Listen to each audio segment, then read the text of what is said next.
이명박 전 대통령과 다스의 문제입니다. 다스라는 중견 자동차 부품 회사는 지난 10여 년 동안 언론의 이름이 오르내려왔습니다. 여러 차례 또 여러 사람들이 다스 실소유주는 이명박 전 대통령이라고 주장했죠. 2007년에는 검찰이 그 이듬해에는 BBK 특검이 수사에도 나섰습니다. 검찰과 특검은 다스가 이명박 소유라는 증거가 발견되지 않았다고 했습니다. 그 이후에 BBK 사건의 핵심 인물 김경준은 140억 원을 다스에 돌려보냈습니다. 다스가 BBK에 투자한 190억 원 가운데 일부인데 이 과정에 이명박 정권이 관여했다는 보도도 나온 바가 있습니다. 물론 밝혀진 것은 없습니다. 그런데 다스가 연매출 2조 원을 훌쩍 넘길 정도로 몸집을 키워오는 사이에 새로운 정황들이 나오기 시작했습니다. 다스의 최대 주주인 이상은 씨, 즉 이명박 전 대통령의 큰 형인 이상은 씨의 아들 대신에 지분이 1%도 없는 이명박 전 대통령의 아들 이시형 씨가 다스의 해외 법인 여러 곳의 대표로 선임된 사실이 확인됐습니다. 자, 먼저 정혜성 기자의 단독 보도입니다. 화물 트럭이 드나들고 직원들이 분주하게 움직이는 이곳은 중국 베이징에 있는 다스 공장입니다. 법인명은 북경 다스입니다. 차량 시트를 만들어 현대 자동차 등에 납품을 하고 있습니다. 다스는 중국의 9곳 공장 법인을 운영하고 있습니다. 이 현지 법인 9곳 가운데 4곳 법정 대표, 즉 법인 대표로 이명박 전 대통령 아들 시영 씨가 선임된 사실이 확인됐습니다. 4곳 모두 한국 다스 지분이 100%인 법인입니다. 강소 다스는 지난 3월 21일 최대 주주인 이상은 회장에서 이시영 씨로 변경됐습니다. 문등 다스 법정 대표는 지난해 12월 22일 이상은 씨 아들 이동영 씨에서 이시영 씨로 바뀌었습니다. 최대 주주인 이상은 회장 부자의 자리에 이시영 씨가 선임된 겁니다. 다스 내부 사정을 잘 아는 관계자는 특히 문등 법인은 중국 전체 공장의 부속품이 모이는 핵심이자 알짜 공장이라고 설명했습니다. 이상은 회장이 직접 부지를 결정하고 애착을 보여온 공장이라 내놓는 건 의외라는 반응이 당시 나왔다고 말했습니다. 이들 4개 법인 매출은 5,460억 원입니다. 나머지 한중 합자 법인 5곳 매출까지 합하면 약 9,300억에 이릅니다. 다스의 최대 주주가 현지 법인의 대표이사를 결정할 텐데 그게 이동영 씨에서 이시영 씨로 바뀌었다. 대표를 결정할 수 있는 최대 주주는 아들 대신 이시영 씨를 선택했고 다시 실소유주 논란에 불을 붙였습니다. JTBC 정혜성입니다. 실소유주 논란이 있던 다스와 관련해 이명박 전 대통령의 아들 시영 씨가 경영 전면에 나선 점을 보도해드렸습니다. 다스는 BBK 사건을 일으킨 김경준 씨로부터 2011년에 투자금을 돌려받았습니다. 아직 돈을 받지 못한 BBK 피해자들은 이 전 대통령이 김 씨를 압박해 직권남용을 했다며 검찰에 고발했습니다. 백종훈 기자입니다. 이른바 BBK 사건의 투자 피해자들이 이명박 전 대통령과 김재수 전 LA 총영사를 형사 고발했습니다. 고발 혐의는 형법상 직권남용입니다. 이 전 대통령과 김 전 영사가 2011년 김경준 씨를 압박해 투자 피해자들이 받아야 할 돈을 받지 못했다는 주장입니다.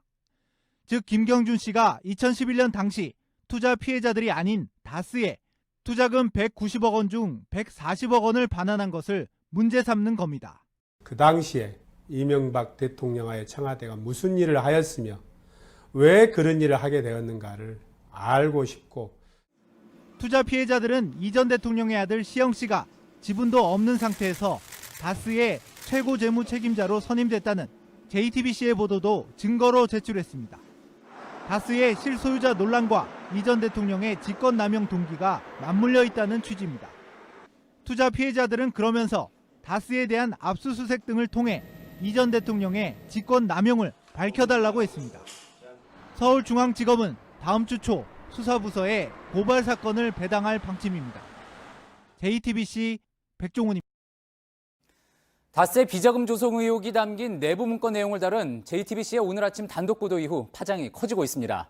2008년 차명으로 보이는 10여 개의 개인 계좌에서 다스로 120억 원이 옮겨졌다는 내용입니다. 수상한 돈의 흐름에 대해서 오늘 국정감사에서도 여러 의원들의 질문 공세가 이어졌습니다.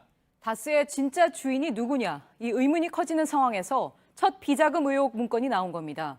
문건이 어떤 내용을 담고 있고 어떤 맥락에서 작성됐는지 집중 보도해 드리겠습니다. 이 문건이 중요한 이유는 회사의 비자금을 주도적으로 조성할 수 있는 사람이야말로 진짜 주인으로 볼 개연성이 크기 때문입니다. 수사기관이 진실규명을 위해 적극 나서야 할 이유도 바로 여기 있습니다. 먼저 입수한 문건 내용을 정혜성 기자가 요약했습니다. JTBC가 입수한 다스 내부 문건으로 의심되는 서류들입니다. 이 가운데 개인 계좌 정리 현황 문건은 2008년 개인 명의 예금을 모두 다스로 옮겼다는 내용을 담고 있습니다. 17명이 각각 서너 개씩 총 43개 계좌를 갖고 있습니다. 이들 명의로 기업은행과 하나은행 등 금융기관에 예치됐던 돈은 약 120억 원입니다. 이 돈 전부가 2008년 2월과 3월 다스로 옮겨진 겁니다. 개인들은 이 돈의 주인이 아닌 것은 분명합니다. 다스가 진짜 주인이고 전형적인 이제 비자금의 형태. 또 하나의 내부 문건으로 보이는 회수 자금 입금 내역은 다스가 비자금을 어떻게 관리했는지 설명해 줍니다. 회사로 비자금을 끌어들이면서 회계 장부상에는 다스 미국 법인으로부터 돈을 돌려받는 형식을 취한 것이라는 의혹이 나옵니다. 이렇게 회사로 들어온 자금은 약 125억 원. 앞서 개인 계좌 정리 현황 문건에 120억과 상당히 근접한 액수입니다. 실제 다스가 공시한 2008년 회계 감사 보고서와 비교해봐도 수치가 거의 일치합니다. 해외 채권을 회수하면서 발생한 것으로 보이는 외환 이익이 10억 4,900만 원으로 앞서 입수한 문건에 10억 3천만 원과 차이가 나지 않습니다. 2008년 정호영 특검 당시 수사팀이 100억 원 이상의 비자금을 발견했다는 의혹이 꾸준히 제기돼 왔습니다. 당시 특검팀이 다스의 자금 흐름을 쫓다가 비자금을 발견했는데 이 사실을 공개하지 않았다는 내용입니다. 차명 계좌가 확인될 경우 배임과 횡령으로 처벌될 수 있습니다. 또 명의 변경 등 과정에서 증여세 탈세 여부도 들여다봐야 합니다. JTBC 정혜성입니다. 지금부터는 다스 실소유주 논란, 그리고 그 핵심에 있는 다스의 120억 원 비자금 실체에 대한 JTBC의 단독 보도를 이어가겠습니다. 다스의 주인은 과연 누구인가? 이 질문이 중요한 것은 그 사실 여부에 따라서 이명박 정부의 정치적 정당성에 타격이 갈 수밖에 없기 때문입니다. 도곡동 땅의 판매 대금이 다스로 들어가고 이 돈이 다시 BBK의 설립 자금으로 쓰였다는 의혹이 계속돼 왔습니다. 2007년 말 당시에 한나라당 경선 때 박근혜 후보가 그렇게도 다스의 실소유주 논란을 문제 삼았던 이유이기도 하죠. 지난달 저희 보도로 2008년 다스와 관련된 120억 원 비자금의 존재는 일단 확인이 됐습니다. 오늘 저희는 이 다스의 비자금과 관련해서 이명박 전 대통령이 직접 개입한 정황을 보도해드리겠습니다. 취재 결과 2008년 초에 당선인 신분이었던 이 전 대통령이 직접 비자금 수습 문제를 지시한 사실이 확인됐습니다. 당시 특검이 120억 원 비자금의 존재를 눈감아줬다는 증언도 새롭게 확보됐습니다. 그리고 다스 120억 원 비자금 문건에 등장하는 차명 계좌 주인 17명. 이게 누구인지는 지난번에 저희들이 확인을 못해서 말씀을 못 드렸는데 그 실체도 이번에 확인이 됐습니다. 먼저 이호진 기자의 단독 보도입니다. 지난 2008년 BBK 투자 사기 의혹을 수사했던 정호영 특검팀은 다스와 관련된 120억 원의 비자금을 찾아냈습니다. 이명박 당시 대통령 당선인은 신형 이상은 다스 회장의 아들 이동영 씨를 서울 시내 모처에서 만났습니다. 다스 간부 사원이었던 A씨와 세 사람만 모인 은밀한 자리였습니다. 현재 다스 부사장인 이동영 씨는 당시 특별한 직업이 없이 이 전 대통령을 돕고 있었습니다. 이 자리에서 특검팀에서 찾은 비자금 얘기가 나왔습니다. 이동영이가 주로 얘기하는 편이었고, MB가 주로 듣는 입장이었고, 횡령 사건 나오고 그러다 보니까 이제 좀 그럴 거 아니에요, MB 입장에서도. 이어 동영 씨에게 다스에 입사하도록 지시했던 것으로 복수의 관계자들을 통해 확인됐습니다. 한마디로 이렇게 얘기를 해요. MB가. 야, 그럼 네가 가서 좀 해봐. 잘해봐. 이렇게 식으로 얘기를 한 거거든요. 다스와는 아무 관계가 없다고 줄곧 밝혀온 이 전 대통령이 당시 터진 회사 비자금 문제를 진두지휘한 겁니다.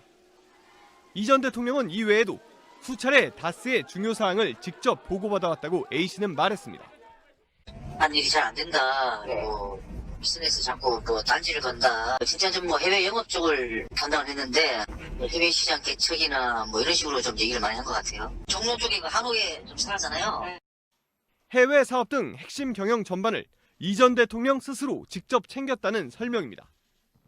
A씨는 이 전 대통령의 외가 쪽 친척으로 이 전 대통령이 직접 추천해 2000년대 초 다스에 입사하게 됐다고 자신을 소개했습니다. JTBC 이호진입니다. 실소유 논란 보도입니다. 2008년 특검 당시 다스 비자금 문제를 처리하는데 이명박 전 대통령이 직접 개입했다는 의혹 어제 전해드렸습니다. 이 사실을 증언한 A씨는 다스의 당시 경리팀장 최동영 씨였는데 오늘 실명을 밝히고 JTBC와 추가 인터뷰를 했습니다. 당시 상황을 잘 아는 핵심 관계자로서는 첫 실명 인터뷰인데 이 전 대통령에게 수차례 경영 상황을 보고했고 또 다스의 진짜 주인은 이 전 대통령이라고 생각했지만 당시 특검 조사에서는 그런 생각을 숨길 수밖에 없었다고 털어놨습니다. 이호진 기자입니다. 다스에서 경리팀장을 지냈던 최동영 씨. 이 전 대통령과 먼 친척이라는 그는 처음으로 JTBC에게 당시 다스의 상황과 자신의 경험을 설명했습니다. 최 씨의 말은 다스의 전 핵심 관계자 A씨, 이명박 전 대통령의 친인척인 B씨 등 비슷한 시기에 근무했던 관계자들과 대부분 일치했습니다. 그는 지난 2008년 BBK 의혹을 수사했던 정호영 특검 조사 때를 생생히 기억하고 있습니다. 특검은 다스가 이명박 전 대통령 소유냐고 물었다고 합니다. 묻더라고요. 뭐 다스 누구 거냐, MB 뭐 맞느냐, 뭐 그 당시 대세가 뭐 아니라고 발뺌하는 그런 거였으니까 몰라요. 저는 뭐 다스 뭐 이명박이란 게 증거가 어딨냐고 없잖아요. 뭐 다 아시면서 물어봐요. 이명박 전 대통령이 다스의 실제 주인이라고 생각했지만 그렇게 말하지는 못했다는 겁니다. 모든 의사결정이 이명박이 했으니까 김성호가 했지만은 뭐 김사장 회사도 아니고 다스 직원들 누구한테 가서 물어봐요. 다스 실소유주 누구냐 그러면 이명박이라고 그러지. 연말엔 이 전 대통령에게 따로 다스 경영 보고서를 올렸다고 했습니다. 처음부터 그런 얘기 했어요. 저것도 보고하러 가는구나 이런 식으로 얘기했었으니까. 어디? 서울에. 서울에. 예, 그냥 MB랑 그랬어요. 서울 간다 그러면 MB 만나는 거다. 그렇게 알고 있었으니까. 손익을 짜맞춰 해마다 비자금으로 의심되는 수십억 원의 돈이 사라졌다고도 말했습니다. 재고 조정을 통해 가지고 적게는 매년 10억부터 많게는 40억, 50억까지 손익 조정을 했죠. 다스가. 그런데도 돈이 어떻게 어디로 가는지는 경리팀인 자신도 몰랐다는 겁니다. 최 씨는 10년 전엔 당시 새 대통령 당선이라는 분위기에 눌려 사실을 말할 엄두를 낼 수 없었다고 설명했습니다. JTBC 이호진입니다. 시청자 여러분, JTBC 뉴스룸을 시작하겠습니다. 다스는 누구의 것입니까? 10년 넘게 계속된 이 질문에 대한 검찰의 결론을 오늘 JTBC 뉴스룸에서 집중 보도해드리겠습니다. 검찰의 결론부터 말씀드리면 다스는 이명박 전 대통령의 것입니다. 앞서 뉴스룸은 지난해 10월 이명박 전 대통령의 아들 이시영 씨의 다스 해외 법인에 대한 관여 의혹을 시작으로 해서 5달 동안 다스의 실소유주를 추적해왔습니다. 그동안의 수사를 벌여온 검찰은 지난주에 이 전 대통령의 재산관리인으로 지목된 청계재단 사무국장 이병모 씨를 구속했죠. 저희 JTBC의 취재 결과 검찰은 이병모 씨의 영장에 실주주 이명박 이렇게 적으면서 실제 소유주로 명시한 것으로 확인됐습니다. 다스 관련 피해자의 영장에 검찰이 이와 같은 내용을 적시한 것은 처음입니다. 검찰이 삼성의 다스 소송비 대납을 직접 뇌물로 판단한 근거도 바로 이 때문이었습니다. 또 청계재단이 소유한 영포빌딩에서 발견된 문건 중에는 청와대 밖으로 나와서는 안 되는 국가위기관리센터의 안보 문건과 국정원의 보고 내용까지 담겨 있었습니다. 검찰은 이 전 대통령을 소환하면서 소송비 대납 등 뇌물 혐의에 더해서 청와대 문건 유출 경위 등도 조사할 방침입니다. 임지수 기자의 보도입니다. 검찰이 이명박 전 대통령의 재산관리인으로 지목된 이병모 씨의 구속영장에 이 전 대통령을 다스의 실주주라고 적시한 것으로 확인됐습니다. 그러면서 서류상 일대 주주였던 이 전 대통령의 처남 고 김재정 씨에 대해선 이 전 대통령의 재산관리인이라고 판단했습니다. 검찰이 이 전 대통령을 다스의 실제 주주, 다시 말해 실소유주로 명시한 건 이번이 처음입니다. 또 검찰은 재산관리인 이 씨가 이 전 대통령과 김재정 씨를 거치는 순차적 지시를 받아 이 전 대통령과 가족의 실명 및 차명 부동산과 주식, 예금, 회사를 모두 관리했다고 파악했습니다. 검찰이 이런 결론에 도달한 건 지난달 영포빌딩 압수수색에서 확보한 외장 하드디스크에서 재산관리 목록 등을 발견했기 때문입니다.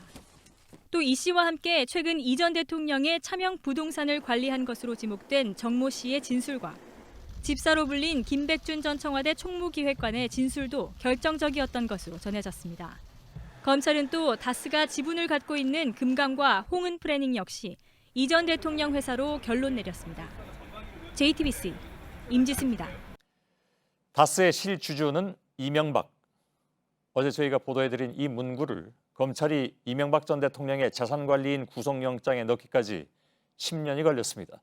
2007년부터 검찰과 특검이 차명 재산 의혹을 수사했지만 번번이 규명에 실패한 바 있습니다.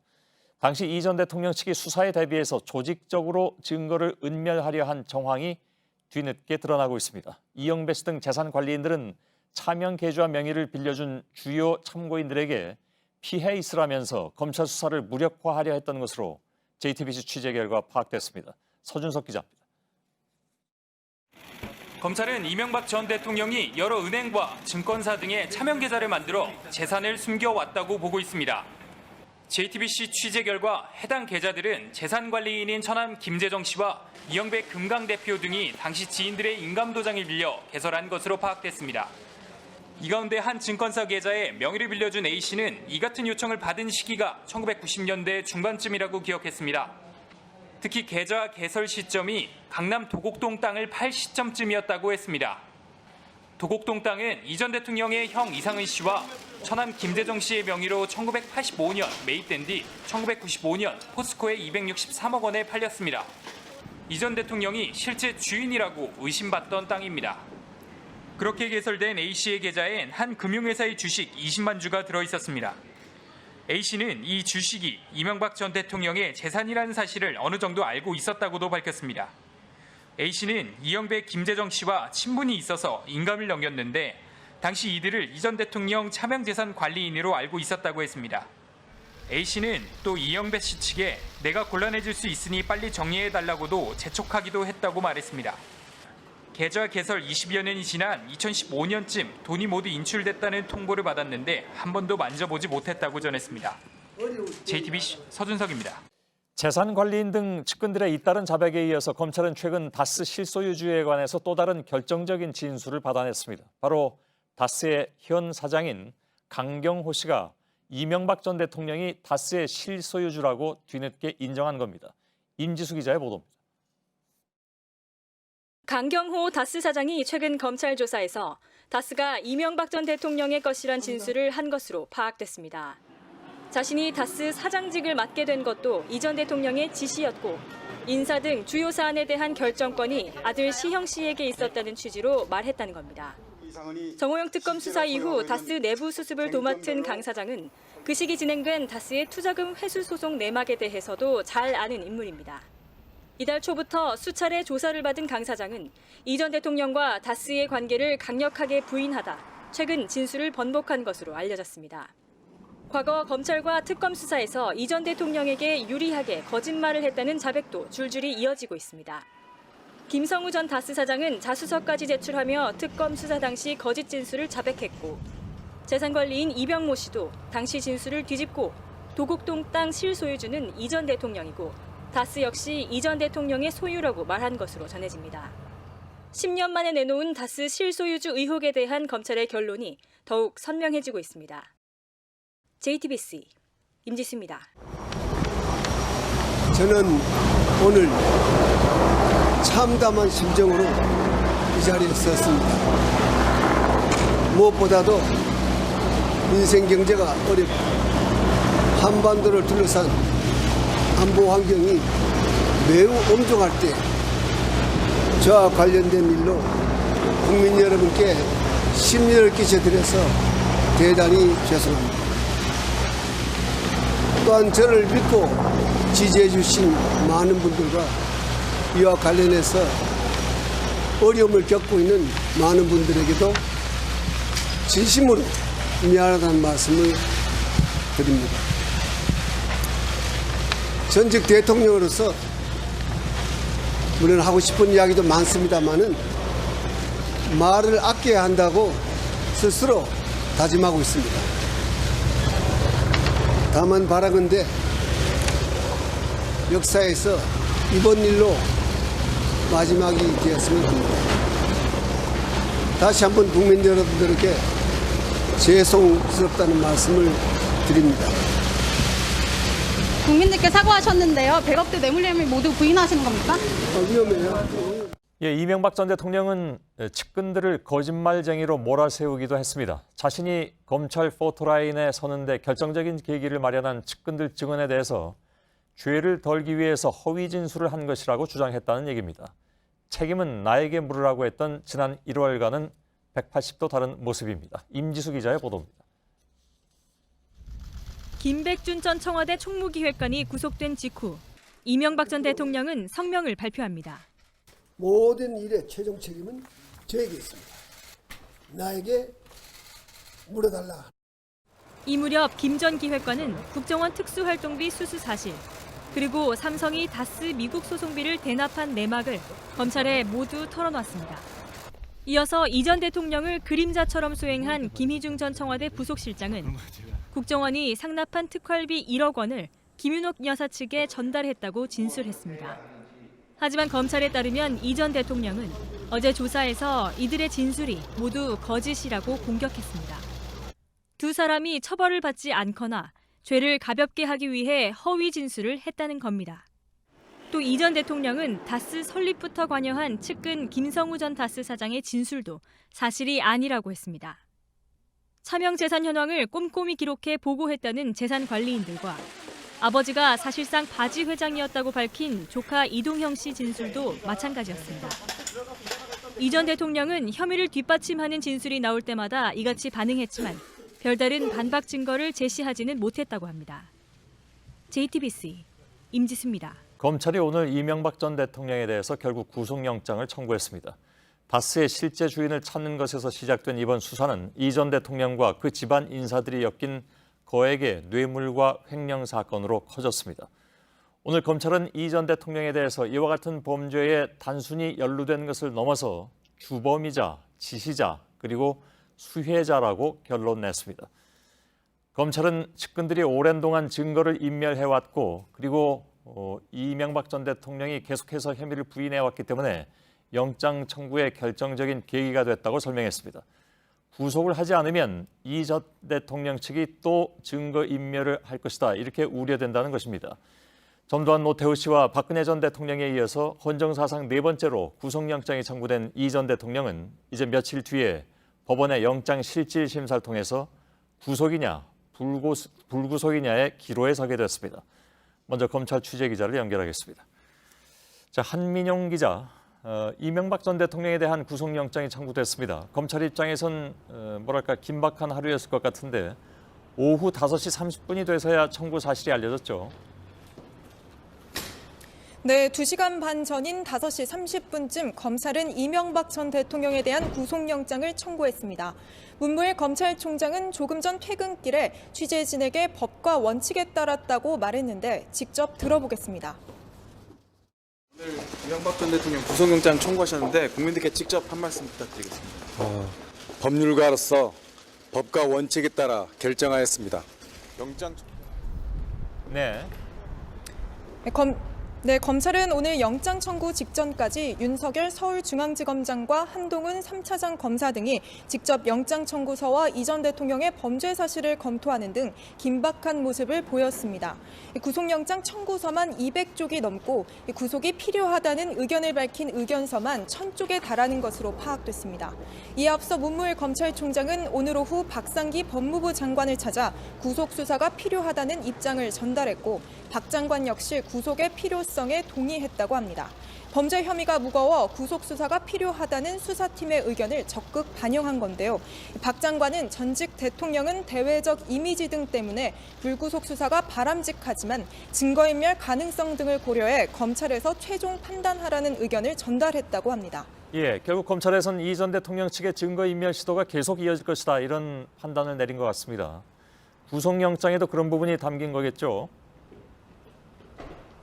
네, 검찰은 이 전 대통령을 불구속 수사할 경우 이 사건 관련자들을 회유하거나 증거를 없앨 가능성이 크다고 판단했습니다. 이 전직 대통령이란 지위에서 오랜 기간 측근들의 지시자였기 때문에 계속 영향력을 행사할 수 있다고 본 겁니다. 특히 지난 14일 이뤄진 조사에서 이 전 대통령은 객관적 자료들과 핵심 측근들의 진술에 대해 이 자료가 조작됐다, 핵심 측근들이 거짓말을 하고 있다고 주장하는 등 이 혐의를 전면 부인했습니다. 최근엔 재산관리인 이병모 씨가 차명재산 장부 등을 없앤 혐의로 구속까지 됐는데요. 검찰은 이 전 대통령을 중심으로 최측근들이 10여 년 전 특검 조사 때부터 최근까지 이 증거를 없애고 말을 맞추며 사건을 은폐하려 했기 때문에 구속 수사는 필요하다는 결론을 내렸습니다. 예, 그리고 이 전 대통령의 지시를 따른 측근들이 전부 구속됐다는 것, 이것도 영향을 미친 것 같군요. 네, 검찰은 이 전 대통령이 최종 지시자이자 수혜자라고 못 박으며 더 큰 책임을 묻는 게 당연하다고 밝혔습니다. 이 지시를 따르기만 한 김백준 전 기획관 등이 구속됐는데 정작 지시를 하고 이익을 본 당사자를 구속하지 않는 건 형평성에 어긋난다는 겁니다. 또 이 전 대통령이 받는 혐의 하나하나에 대해 구속 수사가 불가피한 중대 범죄 혐의라는 게 검찰의 입장입니다. 실제 이 전 대통령이 받았다고 의심되는 뇌물 액수만 110억 원이 넘는데요. 검찰은 이런 혐의들이 모두 계좌 내역이나 장부, 컴퓨터 파일 등 객관적 자료들과 이 사건 관계자들의 진술들로 충분히 소명됐다고 밝혔습니다. 예, 그리고 이명박 전 대통령에 대해서 적용된 죄목이 6가지, 그에 따른 세부 혐의, 이게 한 18개 정도 된다고 했는데 정확하게 어떻게 나와 있습니까?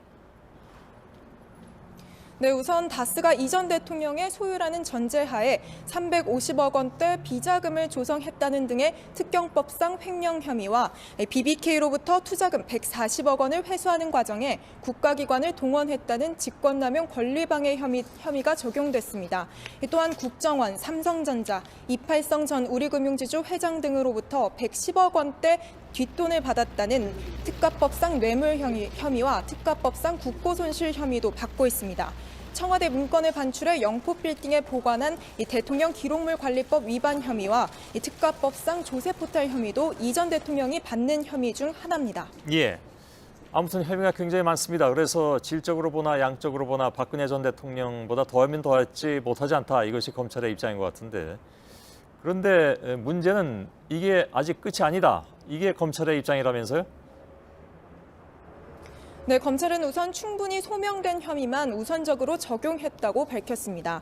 민간인 불법 사찰 입막음용으로 국정원 특수활동비 5천만 원을 썼다는 혐의와 같이 아직 조사가 더 필요한 혐의에 대해서는 보강 수사를 통해 차후 추가 적용하겠다는 입장인데요. 검찰 수사가 진행되면서 이명박 전 대통령에게 적용될 혐의는 더 늘어날 것으로 보입니다. 예, 한민영 기자였습니다.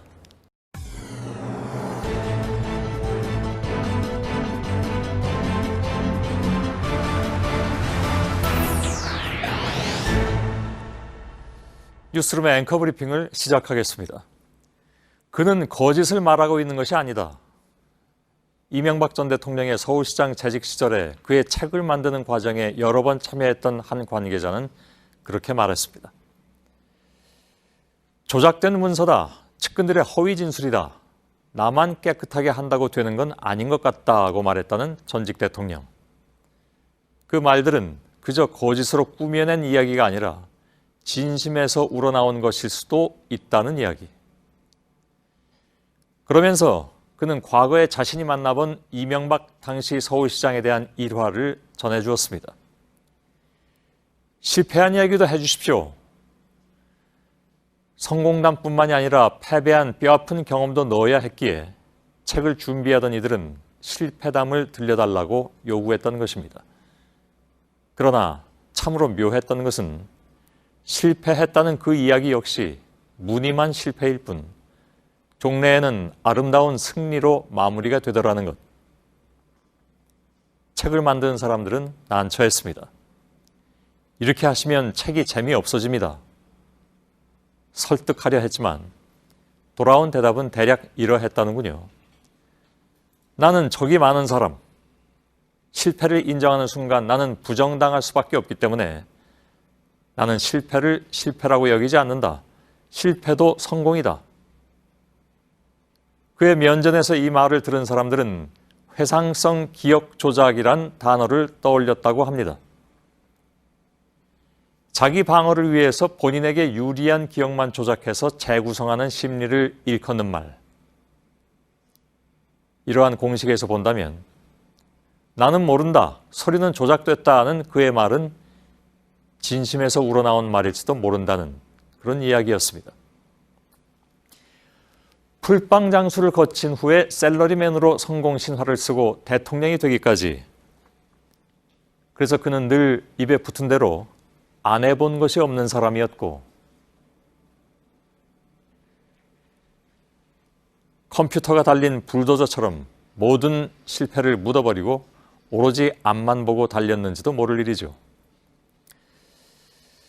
그러나 그 모든 허상들이 지나간 뒤에 우리 앞에 남겨진 것들,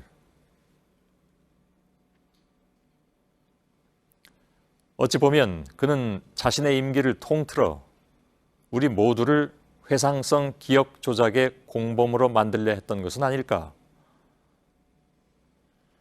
군과 국정원과 그리고 그가 장악했던 언론을 통해서 이루어졌던 그 많은 여론의 왜곡은 바로 그것을 말해주는 것이 아닐까.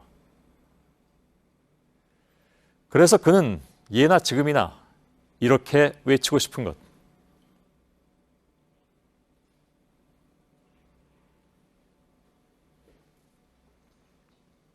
오늘의 앵커 브리핑이었습니다. 지금부터는 뉴스룸이 취재한 이명박 전 대통령의 구속영장에 적시된 내용들을 집중해서 보도해드리겠습니다. 검찰이 이명박 전 대통령을 구속해야 한다고 밝힌 핵심 이유가 바로 조직적 증거인멸과 말맞추기입니다. 검찰은 이 전 대통령이 다스 의혹과 관련한 수사에 대비하기 위해서 대통령에 취임하기 전부터 이미 검사와 피의자 등으로 역할을 나누어서 허위 진술 연습까지 했다고 영장에 적었습니다. 특히 검찰은 이 전 대통령을 구속하지 않으면 피해자와 참고인을 회유하거나 협박할 가능성까지 있다고 보고 있습니다. 강희현석 기자의 보도입니다. 이명박 전 대통령은 지난 1996년 4월 총선에서 다스 자금을 동원해 리서치 회사에 여론조사를 의뢰했습니다. 이 부분이 문제가 되자 이 전 대통령은 리서치 회사 대표와 형 이상은 씨 등에게 허위 증언을 종용했습니다. 형 이상은 씨가 자신에게 알리지 않고 개인적 관심으로 여론조사를 의뢰한 뒤 다스 돈으로 비용을 냈다고 말하게 시켰다는 겁니다. 2007년 말 BBK 특검 수사 당시에도 이 같은 허위 진술 작업이 이어졌다는 게 검찰의 판단입니다. 집사로 통한 김백준 씨, 처남 김재정 씨 등과 대책회의를 하면서 다스의 주인은 김재정, 이상은이다. 다스와 이명박은 무관하다는 등의 위증을 지시했다는 겁니다. 특히 특검 수사에 대비해 검사와 피의자 등으로 역할을 나눠 허위 진술 연습까지 했던 것으로 드러났습니다. 대책회의에 참석하지 않은 다스 임직원들에겐 별도로 말 맞추기 교육까지 이루어졌습니다. 또 차명 계좌에 명의를 빌려준 이들을 낚시터로 도피시키기도 했습니다. 검찰이 이런 조사 내용을 근거로 이 전 대통령이 증인을 회유하거나 협박할 우려가 있다고 봤습니다. JTBC 강현석입니다. 저는 오늘 참담한 심정으로 이 자리에 섰습니다.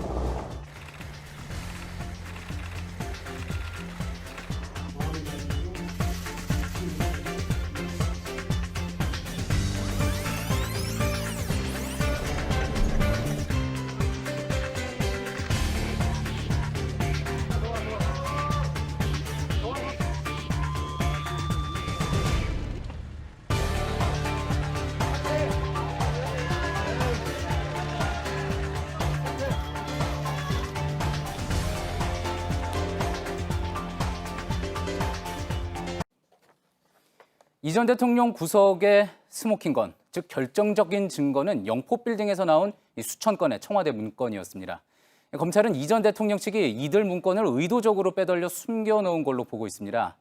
검찰의 이런 시각이 맞다면 이 전 대통령으로서는 괜한 일을 했다가 자기 발목을 잡은 셈입니다. 왜 그런 건지 이서준 기자가 설명해 드립니다. 영포빌딩 지하에서 발견된 청와대 문건은 3,395건입니다. 검찰이 압수수색 때 이 문건을 발견하자 이 전 대통령 측은 이삿짐에 실수로 섞여왔다고 주장했습니다. 그런데 우연히 가져온 서류들이라고 하기엔 삼성의 다스 소송비 대납 문건부터 국정원과 경찰의 사찰이 의심되는 보고서까지 민감한 문건들이 수두룩합니다. 실제로 수사는 이 문건 발견 이후 탄력을 받았고 검찰은 구속영장을 청구할 수 있었습니다. 그런데 만약 이 전 대통령 측이 문건들을 챙겨 나오지 않고 대통령 지정 기록물로 지정했다면 어떻게 됐을까? 관련 법에 의해 최장 30년까지 공개되지 않았을 겁니다. 결국 이 전 대통령 측이 민감한 문건들을 일부러 빼돌린 것이라면 그 행동을 해 5년 만에 부메랑을 맞은 겁니다. 앞서 이 전 대통령 측은 검찰이 해당 문건들을 대통령 기록관으로 반납해야 한다며 행정소송을 제기했습니다. 하지만 이 전 대통령 측이 이겨도 문건들은 추가 등록 대상이라 일반 기록물로 분류됩니다. 지정 기록물이 아닌 만큼 영장만 받으면 다시 확보할 수 있어 검찰은 재판 준비에 지장이 없다는 입장입니다. JTBC 이서준입니다. 다스의 5대 주주인 김창대 씨는 자신의 지분이 자신의 것이 아니라고 입장을 바꿨다고 했죠. 저희 취재 결과 김 씨는 2007년 수사가 시작되기 전엔 자기 이름으로 된 다스 지분이 있는 줄도 몰랐다고 합니다.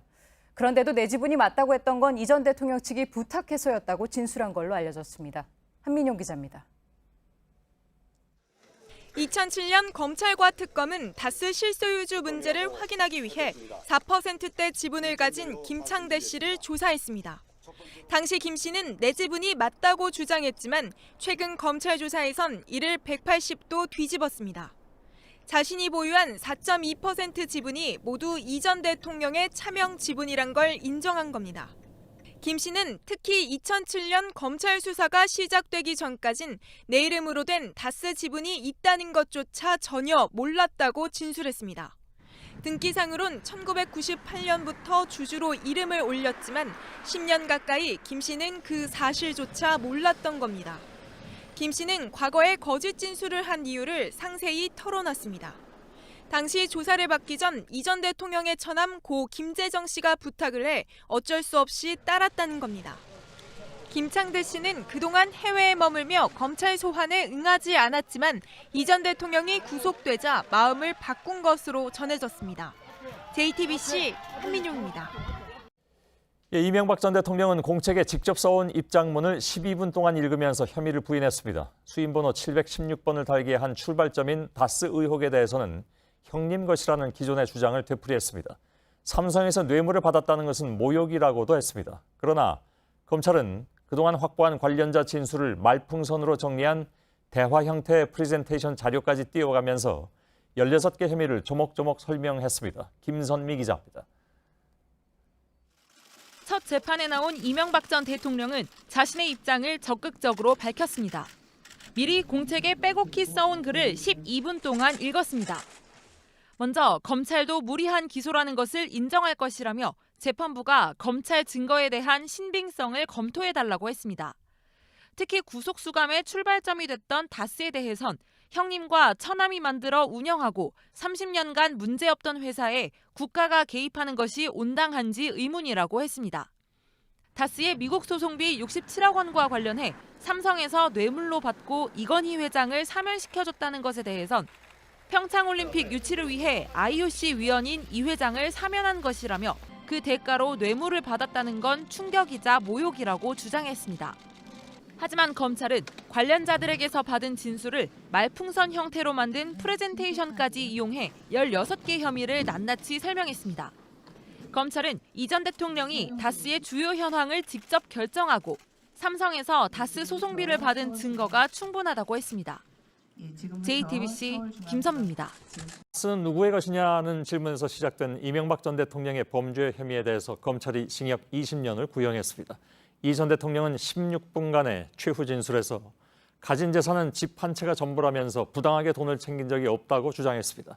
선고 재판은 다음 달 5일에 열립니다. 김선미 기자입니다. 4개월 동안 진행된 재판을 마치면서 이명박 전 대통령은 준비해온 글을 16분간 읽었습니다. 처음엔 심려를 끼쳐 죄송하다고 입을 뗐지만 이어서 자신의 혐의를 모두 부인했습니다. 셀러리맨의 표상으로 불릴 만큼 전문 경영인으로 인정받았고 서울시장과 대통령을 지냈기 때문에 돈과 권력을 부당하게 함께 가진 것으로 오해할 수 있다는 겁니다. 하지만 그런 이미지에 함정에 빠지는 것을 참을 수 없다고 했습니다. 이어 부정부패와 정경유착은 자신이 가장 싫어하는 것이어서 재판을 받는 것이 치욕적이라고도 덧붙였습니다. 발언이 끝나자 지지자들이 손뼉을 치기도 했습니다. 하지만 이날 검찰은 전례를 찾아볼 수 없는 부패 사건이라며 이 전 대통령에 대해 징역 20년을 구형했습니다. 국민을 위해 봉사하기는커녕 사익을 챙기느라 헌정사에 지울 수 없는 오점을 남겼다는 겁니다. 특히 핵심 혐의와 연관된 다스 소유주와 관련해 실제 주인이 누구인지 잘 알면서도 관련 의혹을 모두 새빨간 거짓말이라며 국민을 기망했고 당선 무효 사유를 숨긴 채 대통령의 지위를 누렸다고 했습니다. 오늘 결심에 이어 법원은 다음 달 5일 선고를 내릴 예정입니다. JTBC 김선미입니다. 이명박 전 대통령이 다스의 실소유자라는 게 넉넉히 인정된다. 10년을 넘게 이어진 물음에 오늘 법원이 이렇게 답을 내놨습니다. 넉넉히라는 표현을 쓴 건 그만큼 증거와 진술이 충분하다는 의미입니다. 법원은 이 전 대통령이 다스 돈 246억 원을 횡령했다고 판단했습니다. 다스의 미국 소송을 위해서 삼성이 대신 내준 돈 61억 원도 뇌물로 결론 내렸습니다. 수많은 의혹 속에서도 자신을 신뢰해준 국민의 기대를 무색하게 했다고 지적한 재판장은 이 전 대통령에게 징역 15년을 선고했습니다. 먼저 김선미 기자의 보도입니다. 피고인을 징역 15년 및 벌금 130억 원에 처한다. 법원은 이명박 전 대통령의 16개 혐의 가운데 7개를 유죄로 판단했습니다. 자동차 부품회사 다스를 통해 비자금을 만드는 등 246억 원 상당을 횡령하고 삼성으로부터 다스 소송비를 위해 약 61억 원을 뇌물로 받았다고 봤습니다. 또 원세훈 전 국정원장으로부터 약 1억 원, 김소남 전 의원에게서 4억 원을 뇌물로 받은 것 등도 인정했습니다. 국가 원수이자 행정부 수반인 대통령이 이러한 행위는 대통령 직무의 공정성과 청렴성을 훼손하는 데 그치지 않고 공직사회 전체의 인사와 직무집행의 공정성에 대한 신뢰를 무너뜨리는 행위. 다만 청와대 공무원들을 시켜 다스 소송 등을 검토하게 한 직권남용 혐의엔 무죄를 선고했습니다. 또 다스 세금을 내지 않은 혐의와 대통령 기록물을 서초구 영포빌딩으로 무단 반출한 혐의에 대해선 재판에 넘기는 절차에서 문제가 있다고 보고 공소를 기각했습니다. 재판부는 죄질이 나빠 엄한 처벌을 피할 수 없다고 지적했습니다. 대통령으로 당선될 수 있었던 까닭은 결백을 주장하는 피고인을 믿고 어떤 역량을 대통령으로서도 잘 발휘할 것이라고 기대한 다수의 국민들이 있었기 때문입니다. 국민들은 물론 우리 사회 전반에 큰 실망과 불신을 안겨주었습니다. JTBC 김선미입니다. 징역 15년의 중형을 선고받은 이명박 전 대통령이 1심 재판 결과에 불복해 항소장을 제출했습니다. 앞서 재판부는 다스의 주인이라는 게 넉넉히 인정된다면서 횡령이나 뇌물 등 대부분의 혐의를 유죄로 판단했었죠. 하지만 이 전 대통령은 모든 혐의를 다시 다퉈보겠다고 했습니다. 이지혜 기자입니다. 피고인이 다스 실소유자이고 비자금 조성을 지시하였다는 사실이 넉넉하게 인정됩니다. 법원은 이 전 대통령 1심 재판에서 징역 15년에 벌금 130억 원, 추징금 82억여 원의 중형을 선고했습니다. 자동차 부품회사 다스의 주인이 이 전 대통령이라고 판단하면서 246억 원의 횡령과 61억 원 상당의 뇌물수수 혐의 등을 인정한 겁니다. 선고 직후 최악의 판결이라고 말했다는 이 전 대통령은 항소 시한인 오늘 항소장을 제출했습니다. 이 전 대통령 측 강훈 변호사는 1심 유죄 부분 전부에 대해 항소하기로 했다면서 다시 한번 법원을 믿고 판단을 받아보기로 한 것이라고 밝혔습니다. 검찰도 어제 직권남용 등 일부 무죄를 받은 부분을 납득할 수 없다며 항소한 상태입니다. 양측이 모두 항소하면서 전직 대통령의 비리 혐의에 대한 재판이 다시 열리게 됐습니다. JTBC 이지혜입니다. 이명박 전 대통령이 항소심에서 보석을 신청한 것은 시간을 끌어보겠다는 전략이 담긴 것으로 법조계는 보고 있습니다. 구속기간이 다음 달 9일에 끝나는데 증인들이 나오지 않은 상태에서 재판부가 선고할 것을 우려했다는 것이죠. 이제 시간을 벌어서 1심에서 불리한 증언을 한 증인들의 진술을 유리하게 받아보려는 의도가 있다는 분석입니다. 오늘 법원은 보석을 허가하면서 구속기간이 끝나기 전에 선고하는 것은 불가능하다고 말했습니다. 그러면서 재판을 충실하게 진행하겠다고 했는데요. 최윤경 기자의 보도입니다. 이명박 전 대통령의 구속기간은 다음 달 9일 0시에 끝납니다. 항소심 구속기간인 6개월이 끝나는 날입니다. 지난해 10월 2심 재판이 시작됐고 2달씩 3차례 구속기간을 연장했습니다. 하지만 이 전 대통령 측이 신청한 증인들이 대부분 출석하지 않으면서 재판은 더디게 진행됐고 2월엔 법원 인사로 재판부까지 교체돼 원점으로 돌아왔습니다. 이 때문에 재판부는 보석을 결정하면서 시간이 절대 부족하다고 말했습니다. 한 달여 만에 10만 쪽에 달하는 기록을 읽고 15명의 증인을 신문하는 게 어렵다는 겁니다. 법원은 구속기간이 끝나 석방되는 것보다 엄격한 보석이 더 낫다고도 했습니다. 구속 만기로 석방하면 돌아다니며 사람을 만날 수 있어 증거인멸을 할 가능성이 높다는 이유입니다. 반면 보석은 주거지와 접견인을 제한할 수 있어 문제가 되면 언제든 다시 구속할 수 있다고 설명했습니다. 항소심에서도 1심처럼 실형이 나올 경우 재판부 판단에 따라 보석을 취소하면 구치소에 재수감된 상태에서 대법원 재판을 받아야 합니다. 반면 재판부가 보석을 유지하게 되면 대법원에서도 지금의 보석 조건이 그대로 지켜집니다. JTBC 최윤경입니다. 이건희 회장에게 보고를 하고 이명박 전 대통령을 위해서 다스 소송비를 대신 내줬다. 이학수 전 삼성 부회장이 오늘 이 전 대통령 재판에 증인으로 전격 출석해서 이 같은 불리한 증언을 했습니다. 이걸 들은 이 전 대통령이 욕설을 했다고 검찰이 지적을 했고 재판부가 주의를 주기도 했습니다. 한민용 기자입니다. 이학수 전 삼성그룹 부회장이 예상을 깨고 이명박 전 대통령 재판에 증인으로 나왔습니다. 작심한 듯 불리한 증언을 쏟아냈습니다. 먼저 2007년 다스의 미국 소송을 맡은 로펌 변호사가 찾아왔다고 합니다.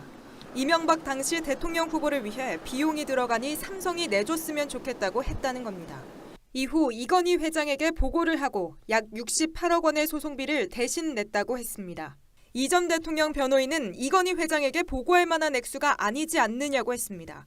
하지만 이학수 전 부회장은 대통령 후보가 요청한 사안이라 보고하지 않을 수 없었다고 했습니다. 그래서 허락을 받고 돈을 건넸다는 겁니다. 이 전 대통령이 사용하는 것이라 따지지 않고 줬다고 보면 되느냐는 검찰 질문에도 그렇다고 답했습니다. 특히 도와주면 여러모로 도움이 될 것으로 생각했다고도 말했습니다. 이처럼 불리한 증언을 듣던 이 전 대통령이 욕설을 했다고 검찰이 지적하기도 했습니다. 재판장 역시 증언을 듣기 싫을 수도 있겠지만 재판을 방해해선 안 된다며 경고를 했습니다. JTBC 한민용입니다. 이명박 전 대통령의 2심 재판이 마무리됐습니다. 다스의 돈 수백억 원을 횡령하고 삼성에서 뇌물을 받은 혐의입니다. 검찰은 징역 23년을 선고해달라고 재판부에 요청했습니다.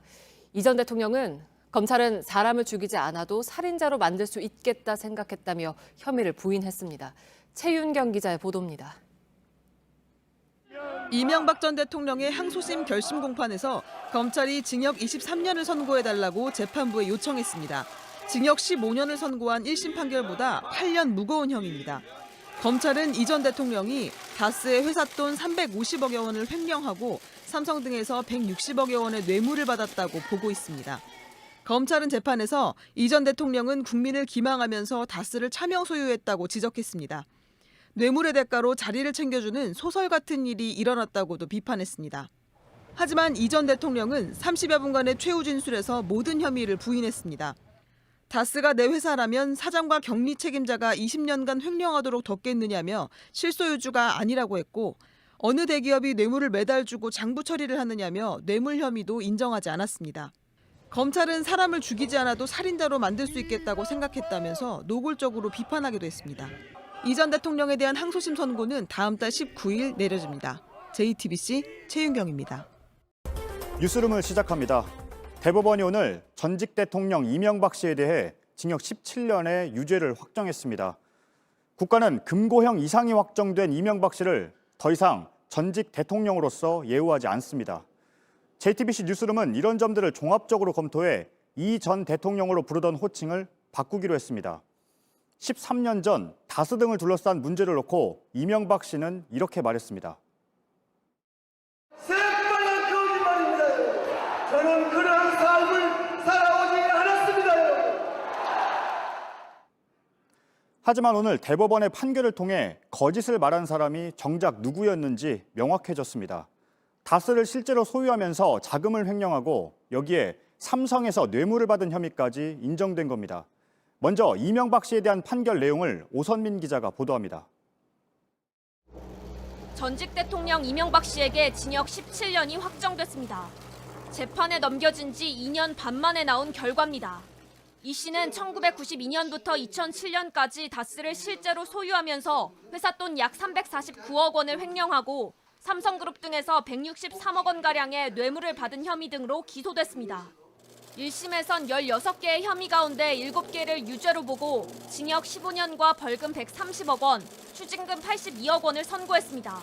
항소심에선 뇌물로 인정된 금액이 9억 원가량 늘어 형량이 늘었고 징역 17년에 벌금 130억 원, 추징금 57억 8천여만 원이 선고됐습니다.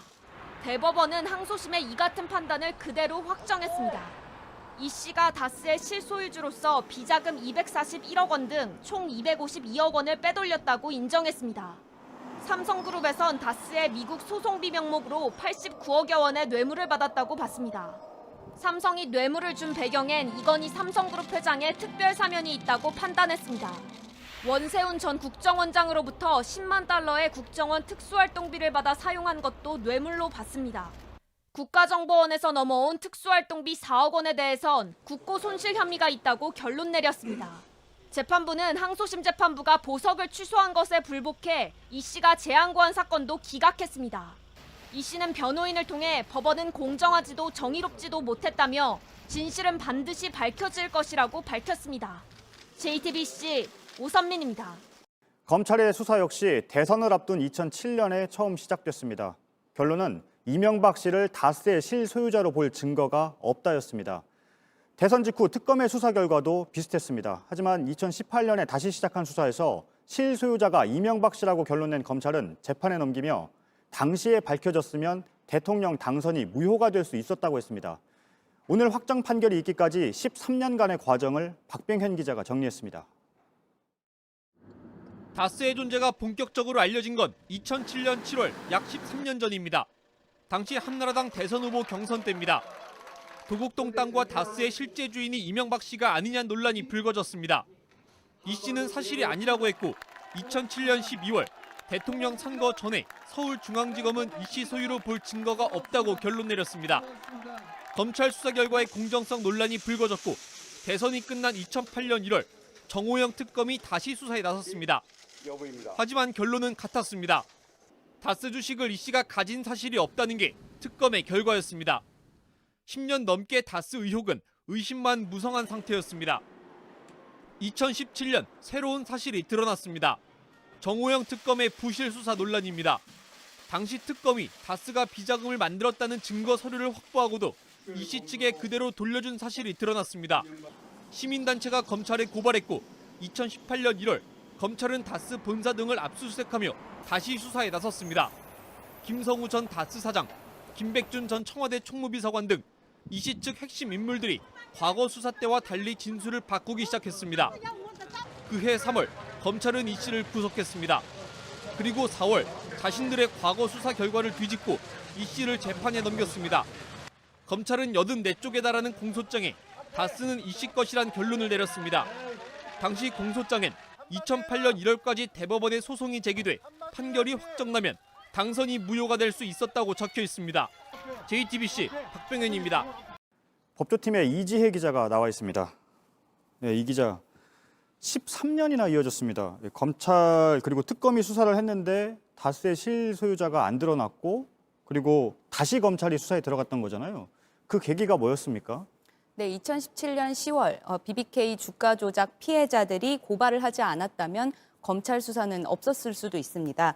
BBK는 2002년 상장 폐지 직전에 주가 조작으로 수많은 피해자를 낳은 회사입니다. 그런데 수사와 재판 과정에서 다스가 BBK에 투자한 돈을 되찾으려고 미국에서 소송을 벌였다는 사실에 윤곽이 서서히 드러났습니다. 이 소송 비용을 삼성이 대신 낸 것이죠. 그 소송 시점은 2009년입니다. 다스 실소유주인 이명박 씨가 현직 대통령으로 있으면서 자신의 투자금을 되찾으려고 뇌물까지 받았다는 얘기입니다. 네, 저희 뉴스룸도 다스와 이명박 씨의 관계에 대해서 계속 추적을 해왔죠. 그리고 이 과정에서도 그 단서들이 취재가 됐죠. 네, 맞습니다. 2017년 다스의 중국 현지 법인 9곳 가운데 4곳의 대표로 이명박 씨의 아들 이시영 씨가 선임된 사실을 확인했습니다. 이명박 씨 선거운동원에 다스 직원들이 여러 명 동원돼서 급여를 받기도 했었죠. 다스가 차명 계좌를 활용해서 비자금을 만든 정황도 취재 과정에서 확인했습니다. 다스는 이명박 씨의 것이라는 대법원의 판단과 같습니다. 네, 오늘부터 바로 전직 대통령으로서의 예우가 박탈되는 겁니까? 네, 오늘 판결과 동시에 박탈이 됐습니다. 예. 현행법상 금고 이상의 형을 받으면 예우가 없습니다. 이로써 전직 대통령 예우를 받는 전직 대통령은 아무도 없게 됐습니다. 전두환 씨, 노태우 씨도 각각 무기징역과 징역 17년형을 선고받았고요. 박근혜 전 대통령도 재직 중에 탄핵을 받아서 대상에서 제외가 됐습니다. 다만 저희가 청와대 경호처에 문의를 해봤는데요. 이 씨에 대한 기본적인 경호는 교정 당국에서 계속되고 김윤옥 여사에 대한 경우도 이어진다고 합니다. 예, 박근혜 전 대통령의 국정농단 사건의 재판은 지금 어디까지 와 있습니까? 네, 박 전 대통령 사건에 대해서는 검찰이 대법원에 재상고를 한 상태입니다. 심리를 앞두고 있는데 3년이 넘은 만큼 대법원이 조만간 결론을 낼 것으로 보입니다. 예. 그 파기환송심은 지난 7월에 재판이 있었는데요. 징역 20년을 선고받았습니다. 네, 물론 박근혜 전 대통령도 지금 전직 대통령으로서의 예우는 박탈이 된 거잖아요. 다만 아직 대법원의 확정 판결이 안 나온 사건들이 있기 때문에 이 사건들까지 다 확정 판결이 나오면 그때 호칭 문제는 다시 판단을 해보죠. 알겠습니다. 이지혜 기자였습니다.